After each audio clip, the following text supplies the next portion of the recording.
Bonjour, je vous présente cet ouvrage. Larry Laudan, la dynamique de la science. Livre majeur depuis Popper et Kuhn. Ouvrage de synthèse, la rationalité vue en tant que résolution et articulation de problématiques. L'immuable du savoir est qu'il est un répondre. Un fait pose problème, on aimerait le connaître, voilà le mécanisme. Factualiser le réel, interroger le réel. Pour Platon, l'analyse et la synthèse s'intègrent à la dialectique comme mouvement ascendant et descendant. C'est pour eux qu'un savoir peut voir le jour. Par science, on entend des incertitudes. La science progresse par glissement interne et successif, cohérence en avalant la nouveauté. Idéal de réfutabilité comme norme scientifique. L'expérience sert de procédure rhétorique identifiant a priori la vérité scientifique avec l'expérience. Sans Newton, Darwin, Freud ou Marx, l'image que nous nous faisons du monde serait fort différente. Les philosophes des sciences ont pour but principal de définir ce qu'est la rationalité. Kuhn et Feyerabend concluent que les décisions scientifiques sont affaires de politique et de propagande. Le prestige détermine le choix entre les théories rivales. La science cherche fondamentalement à résoudre des problèmes.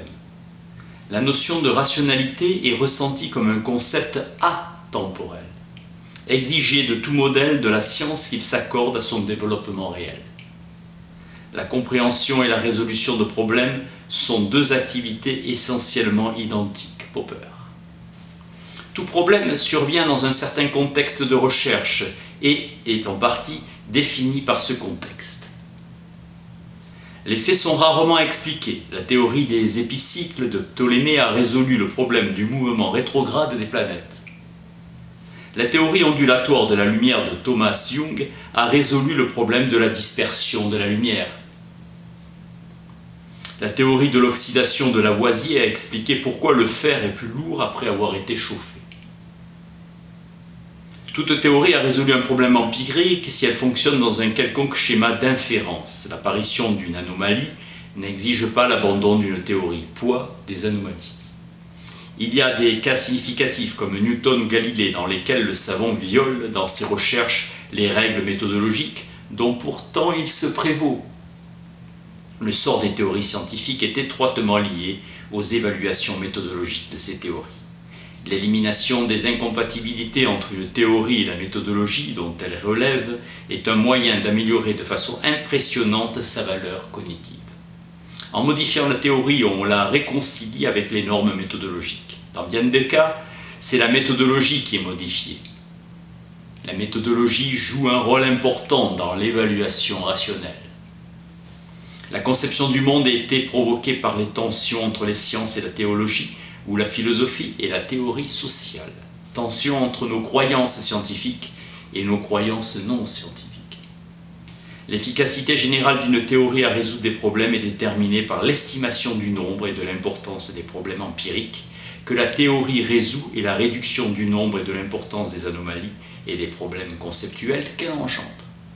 Pour éprouver le bien fondé cognitif de toute théorie, il faut évaluer son adéquation dans la solution de certains problèmes empiriques et conceptuels. Thomas Kuhn, dans la structure des révolutions scientifiques, nous présente le modèle du progrès dont l'élément est le paradigme. Façon de concevoir le monde, théorie échappant pour un temps à toute critique. Puis viendra la crise où les savants envisagent d'autres paradigmes. Les paradigmes ou matrices disciplinaires sont toujours implicites et ne sont jamais entièrement articulés et raisonnablement explicités. Hypothèse. Tradition de recherche et changement des conceptions du monde. Les nouvelles traditions de recherche de Descartes et Newton allaient à l'encontre des croyances les plus enracinées de l'époque, comme la place de l'homme dans la nature. La conception du monde ou Zeitgeist de chaque époque a joué un rôle purement conservateur, statu quo scientifique supprimant l'innovation intellectuelle. Le but primordial de la science est de résoudre le plus grand nombre possible de problèmes empiriques et d'engendrer le plus petit nombre possible de problèmes conceptuels et d'anomalies. problème philosophique du XXe siècle qui concerne la nature de la rationalité. Le but cognitif principal des sciences est la résolution de problèmes. La rationalité consiste à croire seulement ce que nous pouvons raisonnablement présumer être vrai, et si nous définissons la vérité dans son sens classique, non pragmatique, alors la science est et sera toujours irrationnelle. Personne n'a été même capable d'expliquer ce que signifie l'expression « être plus près de la vérité ». La science est vraie ou probable, ou qu'elle se rapproche de la vérité, ses buts étant utopiques, car nous ne pouvons jamais savoir si nous les atteignons. L'intrusion de facteurs non scientifiques dans certaines prises de décision peut être un processus entièrement rationnel. Kuhn va jusqu'à dire qu'une discipline n'est pas scientifique si la discussion de ses fondements ne se tarit pas. En géologie, c'est Charles Lyell qui a établi la première tradition de recherche scientifique importante en géologie, selon Kuhn. Les révolutions peuvent être accomplies par un nombre relativement restreint de savants. Une révolution scientifique survient quand une tradition de recherche jusque-là inconnue ou ignorée des savants d'un domaine donné atteint un point de développement tel que ceux-ci se sentent obligés de la prendre au sérieux.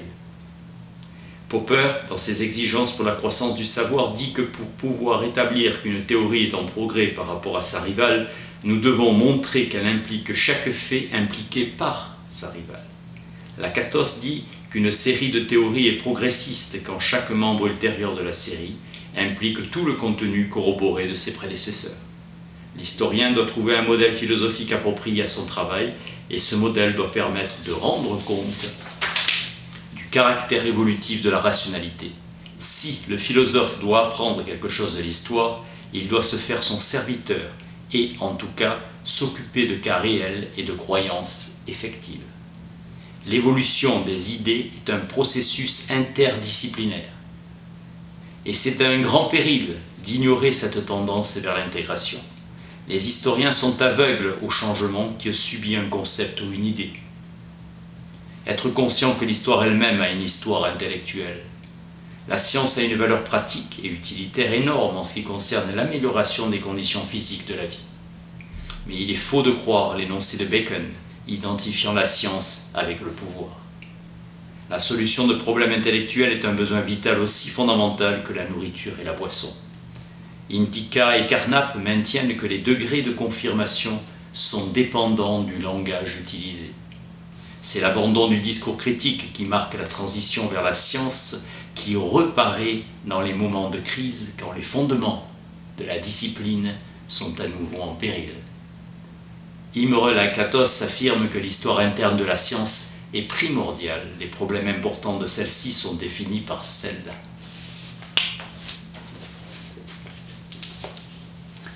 Larry Loudon, la dynamique de la science. Merci.